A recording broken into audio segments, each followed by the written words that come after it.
I tell you what, I tried to do this test, this review of the KETTLE Trekker kettle, and up come a thunderstorm. Now this is an Alberto. Alberto's still on his way, but we just have these cells of just crazy storms that come through, and I ran out here in the break between two of them, and I thought I'd try it again. So, KETTLE, part of the prize in the battlbox monthly subscription box that Dynamic Prepper was giving away. And what you do here is you build the fire inside the KETTLE, and kind of like a 30 caliber machine gun, water cooled, there's a water sleeve. That's probably a poor comparison, but there's a water sleeve, and so as you build the fire and the fire builds up, it heats up the water inside. It's supposed to be real efficient. Always seen these things, always wanted to try it, so let's give it a try. I threw my twigs and sticks that I was going to use over underneath the kitchen when the last storm started. Hopefully that will suffice for staying dry enough to burn. I'm not sure this is going to work, but to tell you the truth, I don't expect any dry weather between now and going back to work. And I apologize if suddenly something crashes to the ground, because Scout is just determined to wrap herself up into the tripod.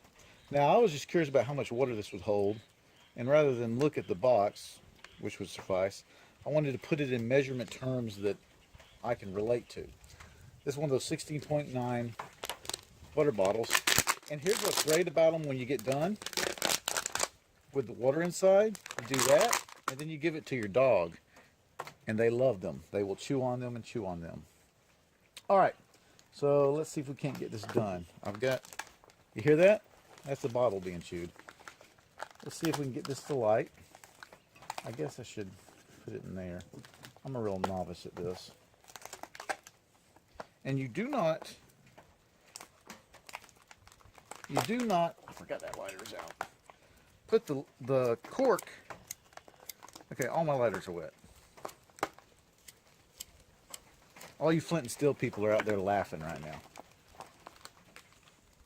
You're laughing your asses off.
Listen to that. Listen to that, Scout.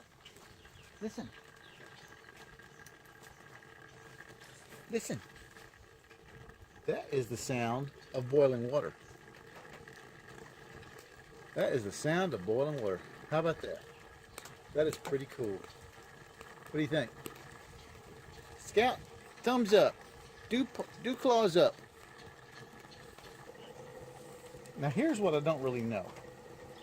What do you do once you get it boiling, but there's still fire in there? Say I'm at my campsite, and I've got it boiling, and I can hear it. It's boiling. And I'm ready to take advantage of my hot water and pour it into my ramen or my coffee or whatever it is I'm cooking for supper, breakfast, whatever. So I got a fire in there, and of course, for demonstration purposes, I'm up on a table. So I guess this would have to be done in a fire pit, because when I lift this, fire is going to fall down, right? And the water's boiling. Look at there. It is bubbling up. Wow, that's incredible. I'm impressed. And yeah, it took a while because I had some wet wood. But to be fair, there's going to be times on the trail you have wet wood. Wet wood. I'm going to see how many times in this video I can say wet wood. But even with the wet wood, it only took 10 pieces of notebook paper to get her going. You know, the chimney thing really works well. The draft of air works really good on that wet wood. So I'm seriously thinking about getting the base camp. This is what I've got, the Trekker. And I'm seriously thinking about getting the base camp with the hobo stove. Or they have this pot support thing that fits up in here so that you can actually cook while you're boiling water. Seriously thinking about it. I'm pretty impressed with this little thing. And here's where I'm looking. I'm not really thinking about backpacking and camping. I have the little bitty, you know, jet burner stoves.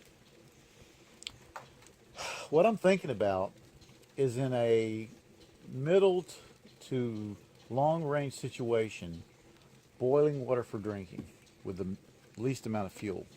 And it did not take much fuel to boil that water. Now I have water, let's say I took the water from a source, rainwater, well water, river, ditch water, and I've screened it and gotten it as clean as I could. Now I want to boil it, because face it, those filters aren't going to last forever.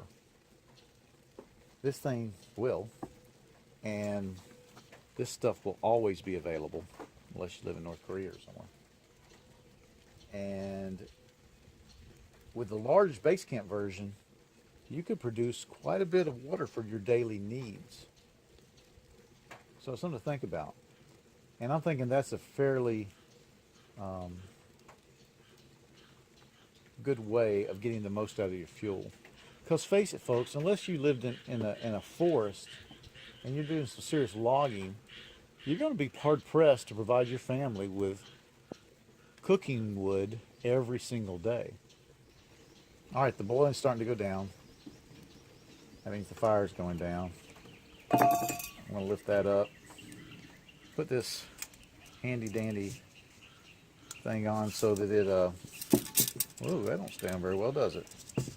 What's the deal with that? Okay, you just got to press it down. So now, supposedly, oh, excuse me.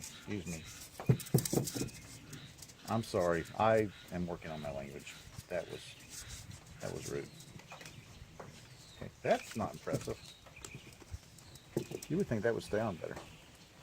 So there's my fire, what's left of it. All right, folks, that's my review, and I'm going to give it a dew claw up also, just like Scout did, because I think it's a pretty neat thing. Not so much for backpacking, because we've got modern devices that are lighter and faster. But for long-term heating, i.e. purifying water, I think we got something there. I think we got something there. What do you think, girl? You ready to go in? Are you wet? Yeah. She's a good girl, though. She's a very good girl.